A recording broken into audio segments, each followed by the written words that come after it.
Assalamualaikum. Saya Hakim, saya student part time dekat UiTM Shah Alam. Takut juga kena buang ni sebenarnya. Sebab saya UiTM kan. Okey. Saya previous saya jumpa dengan Dato' Sri Anwar cakap politik and ekonomi ni related. Okey, saya setuju. Tapi saya tak setuju macam keadaan Selangor sekarang ni lah. Okey.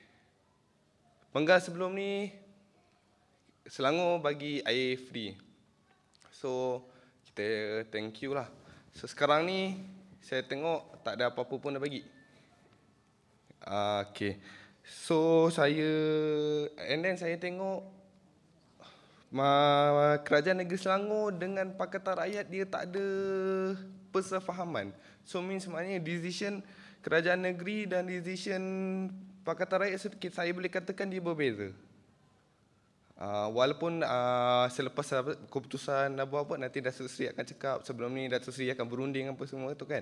Tapi saya nampaknya seperti bagi saya Khalid MB Khalid sepatutnya dia perlu bincang and then baru dia sign. Tapi saya tengok dia sign baru dia bincang dengan Pakatan Rakyat.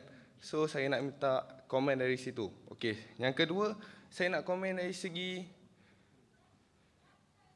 kerajaan negeri Selangor. Dia ada MBSA, dia ada kerajaan tempatan. So saya tengok MDKS, kita tahu bulan 3 kita akan hadapi panas and then after that kita akan musim hujan apa semua. So kita dah tahu benda tu, sepatutnya kita dah ada benda untuk kita prevent benda tu. Tapi saya tengok tak ada. Saya bagi satu contoh dekat Sarjana Utama Sungai Buloh. Semak dia orang tak potong. Semak saya 185 cm, saya semak pada sini. So nyamuk sangat banyak and then banyak orang kena denggi apa semua. Kan sehingga kan Jabatan Kesihatan sembuh asap yang the gas tu pun tak defect. And then masalah air. Bagi saya pembelian air dari itu untuk long term, tapi untuk short term tak ada. Macam sekarang ni yang dia buat catuan 2 hari. Kita ambil example kalau family yang ramai. Pendapatan yang rendah. Macam mana nak beli tangki, nak kena simpan air untuk 2 hari apa semua. Dan macam mana pula macam contohnya pusat-pusat tahfiz yang tak ada peruntukan apa semua, yang mengharapkan air yang and then tiba-tiba air tak ada.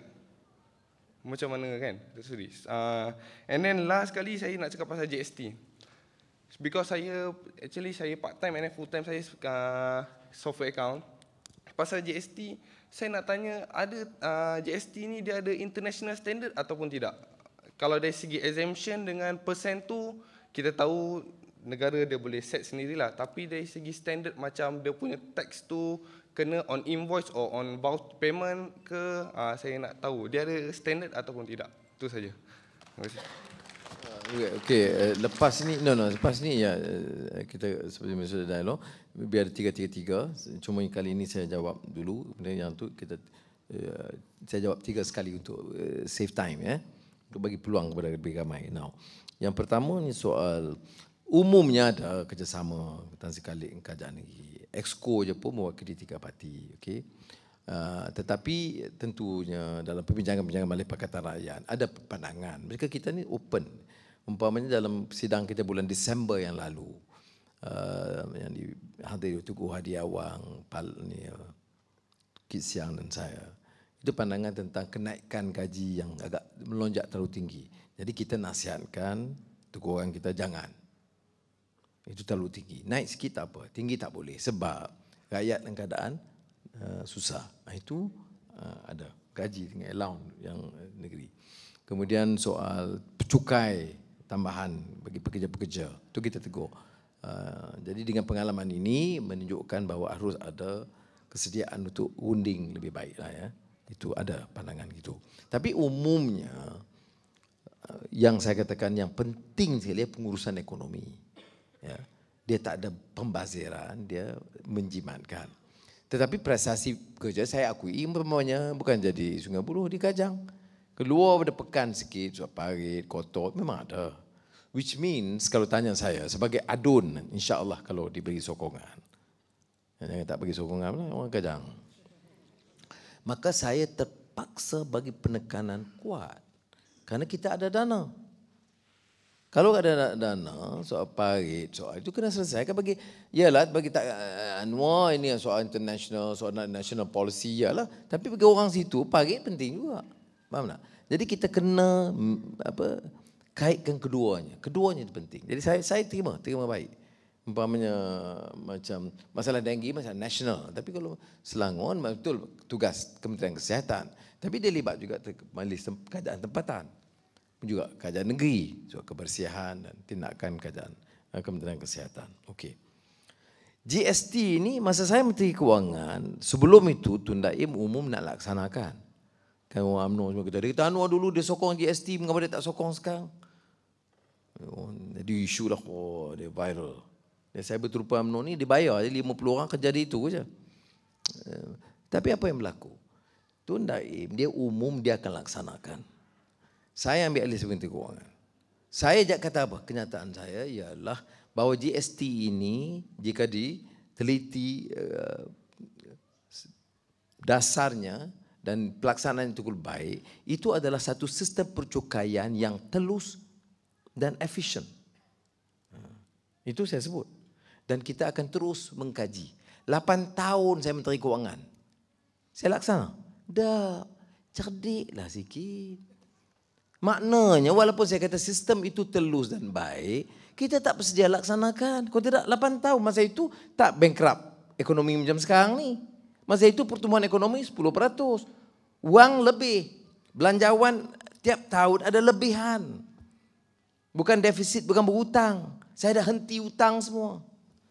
Faham tak? Itu pun saya tak laksanakan sebab. Ada sebab dia. Sebab tahap pendapatan itu masih rendah. Cukai itu cukai dah mula melebar. Jaringannya terlalu meluas. Dan ini akan membebankan rakyat. Kalau cukai pendapatan itu dah meningkat tinggi. Okey. Dan kita mula pada keadaan rendah. Singapura mula pada keadaan 4% selama 9 tahun. Dia janji 6 tahun, dia 7 tahun. Dia sampai 9 tahun. Kita start 6, 7. 6. Dan tak ada jaminan. Maknanya 6 tahun, 6% tahun ini, tahun depan naik dari 7, naik 8. Beban.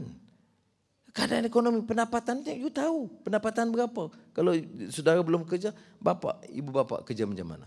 Pendapatan macam mana?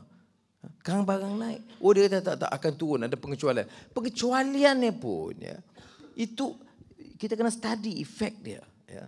Sebab, kalau kita kata kita bagi beberapa pengecualian, dia ada satu level, tapi dia at source, dia lain ya.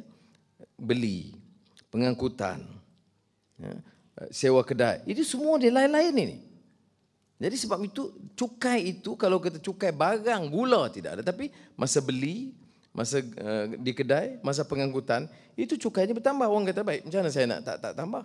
Okey, gula saya beli sama harga tak naik, tapi harga kos pengangkutan yang meningkat. Jadi saya kena naik juga 5 sen lagi. Faham tak? Sebab itu tak mampu kita laksanakan sekarang. Itu pandang. Now, is there an international standard? Yes. Ada tentang dia punya peraturan GST secara umum. Ada. Tetapi kelonggaran oleh kerajaan masing-masing melaksanakan itu ada. Okey? Jadi pada kita akan bantah. Kita kata tak boleh beban rakyat. You know, harga dengan harga. Sekarang tak, yalah kalau dia naik semua. Gula naik 34 sen. Kita tak akan naik. Baru kamu naik. Kita akan GST kita tak naik. Tak ada makna sih. Karena kita bantah bukan GST, kamu bantah naik gula ni 34 sen sekali naik. You tahu kalau negeri lain mengamuk orang. Ya, mengamuk kalau sekali naik begitu lonjak segitu tinggi. Kita naik 34 sen tak apalah, kena sabar. Kongkongnya Melayu. Okey.